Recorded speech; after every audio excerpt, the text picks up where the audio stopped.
Assalamualaikum warahmatullahi wabarakatuh. Langsung saja ya.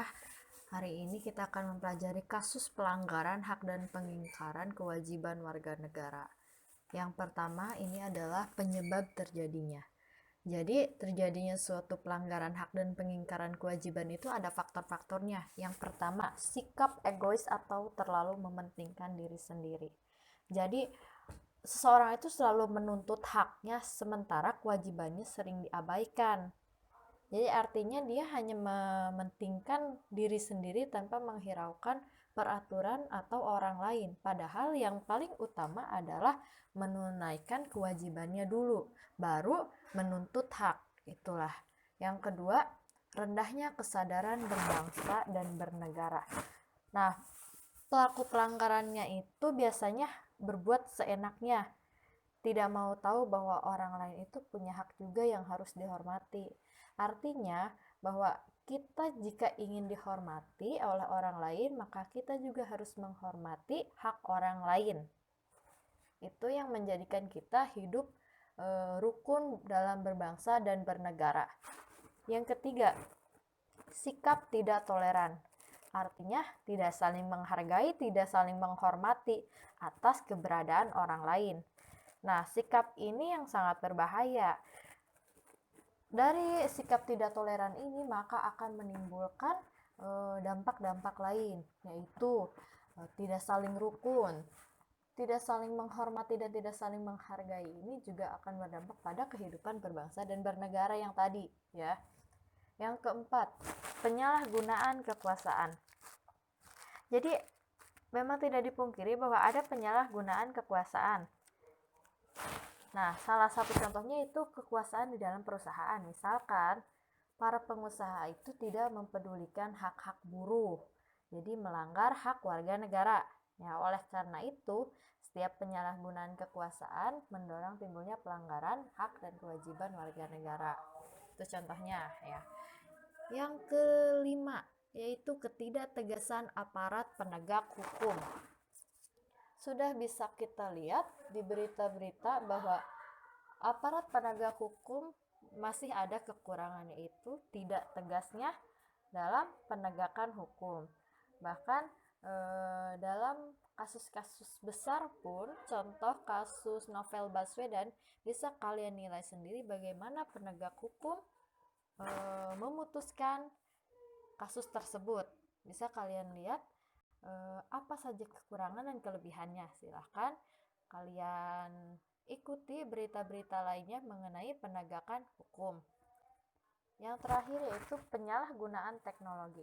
Nah, ini ada yang memberikan pengaruh positif tapi juga ada yang negatif, ya. Ini lebih ke iptek. Jadi penyalahgunaan teknologi ini justru ada yang berdampak negatif. Bisa kita lihat bahwa media sosial saat ini itu sangat tinggi diakses oleh masyarakat. Di media sosial banyak terjadi pelanggaran hak dan pengingkaran kewajiban warga negara, terutama dari sikap-sikap yang tadi. Ada yang sikap egois, rendahnya kesadaran berbangsa bernegara, ada sikap tidak toleran. Di media sosial bisa saja dilakukan, yaitu seperti bullying dan kasus-kasus kejahatan lainnya itu bisa dilakukan di sosial media atau internet. Itulah penyalahgunaan teknologi.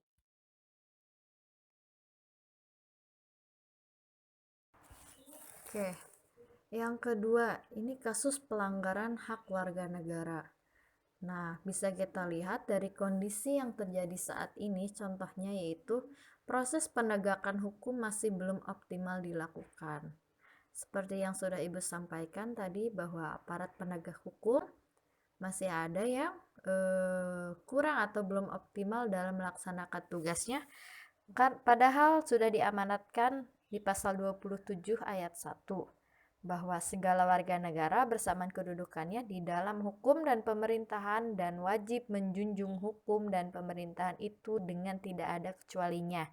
Jadi tidak boleh memandang kaya atau miskin, jabatannya tinggi atau warga biasa, itu tidak boleh dalam proses penegakan hukum. Semua sama di mata hukum.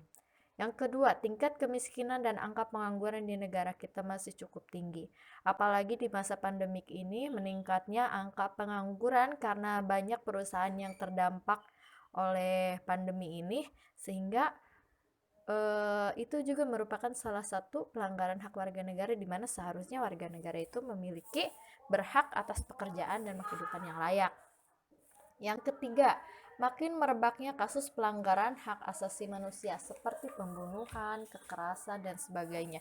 Hampir setiap hari, bahkan di sekitar lingkungan kita, kasus-kasus seperti pembunuhan, apalagi yang sekarang di masa-masa remaja, mungkin siswa-siswi itu banyak yang MBA atau married by accident, kemudian melakukan pembunuhan terhadap janinnya. Itu yang saat ini banyak terjadi dan tidak boleh kalian contoh atau lakukan, karena hal tersebut selain melanggar hak asasi manusia, tetapi juga ada pertanggungjawabannya di akhirat nanti.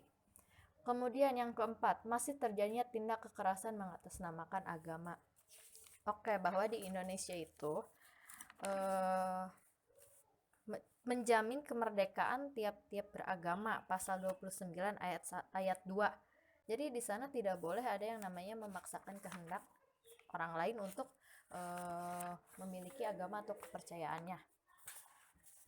Kemudian yang kelima, angka putus sekolah yang masih tinggi. Nah, angka putus sekolah ini padahal sudah ada banyak bantuan dari pemerintah, tetapi masih saja ada yang memutuskan untuk tidak melanjutkan sekolah dengan berbagai alasan atau pertimbangan. Disinilah tugas pemerintah serta masyarakat harus saling berjalan sesuai dengan cita-cita bangsa Indonesia, itu mencerdaskan kehidupan bangsa, ya. Kemudian yang keenam, pelanggaran hak cipta. Pelanggaran hak cipta di sini sebenarnya kalian sudah tahu bahwa contoh dari pelanggaran hak cipta itu banyak CD atau DVD bajakan yang diperjualbelikan. Itu salah satu pelanggaran hak cipta. Kemudian ada buku-buku yang tidak original atau buku-buku cetakan palsu. Artinya tidak ada izin dari si pembuat atau penerbit buku tersebut.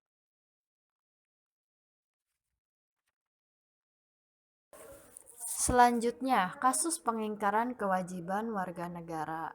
Kalau tadi kasus pengingkaran hak, sekarang kewajibannya. Oke, sebagaimana hak dan kewajiban itu harus seimbang. Sebelum menuntut hak, maka harus menunaikan kewajibannya, apalagi sebagai seorang warga negara. Contohnya dari hal yang sederhana hingga yang berat. Salah satunya yang sederhana adalah membuang sampah sembarangan. Ini adalah pengingkaran kewajiban warga negara. Kenapa pengingkaran kewajiban? Karena kita sebagai warga negara harus menjaga lingkungan ini. Bagaimana negara bisa maju kalau misalkan hal sederhana saja tentang membuang sampah itu masih sulit dilakukan? Yang kedua, melanggar aturan lalu lintas. Apalagi aturan lalu lintas dibuat itu sebenarnya untuk kebaikan dan keselamatan para pengguna jalan. Apabila dilanggar, maka ini telah termasuk ke dalam pengingkaran kewajiban. Karena ini adalah wajib bagi warga negara mengikuti aturan tersebut. Aturan apapun harus diikuti oleh warga negara. Salah satunya adalah aturan tentang lalu lintas. Yang ketiga, merusak fasilitas negara. Contohnya, aksi vandalisme di fasilitas-fasilitas negara, seperti misalkan stadion olahraga, terus gedung-gedung pemerintahan, merusak bangku dan meja sekolah pun sama, termasuk ke dalam fasilitas negara. Karena bangku dan meja di sekolah itu merupakan pemberian dari bantuan pemerintah. Apabila dirusak, maka telah mengingkari kewajiban sebagai seorang warga negara untuk menjaga fasilitas tersebut. Yang keempat, tidak membayar pajak kepada negara. Sebagaimana yang kita tahu, mau tidak mau di negara kita sudah diatur bahwa membayar pajak itu harus atau wajib, ya. Jadi pajak itu dipungut dari kita kembali lagi untuk kita. Itulah pajak untuk pembangunan, untuk sarana prasarana maupun untuk hal lainnya. Yang kelima, tidak berpartisipasi dalam usaha pertahanan dan keamanan negara. Contoh sederhananya, misalkan di dalam lingkungan kita ada siskamling. Nah, siskamling itu biasanya dibagi jadwalnya. Apabila kita acuh atau tidak peduli, maka kita salah satunya itu mengingkari kewajiban kita sebagai warga negara karena tidak ikut dalam usaha pertahanan dan keamanan negara. Oke, baiklah, sudah selesai penjelasan dari Ibu. Selanjutnya, ada tugas untuk masing-masing kelas. Silahkan kalian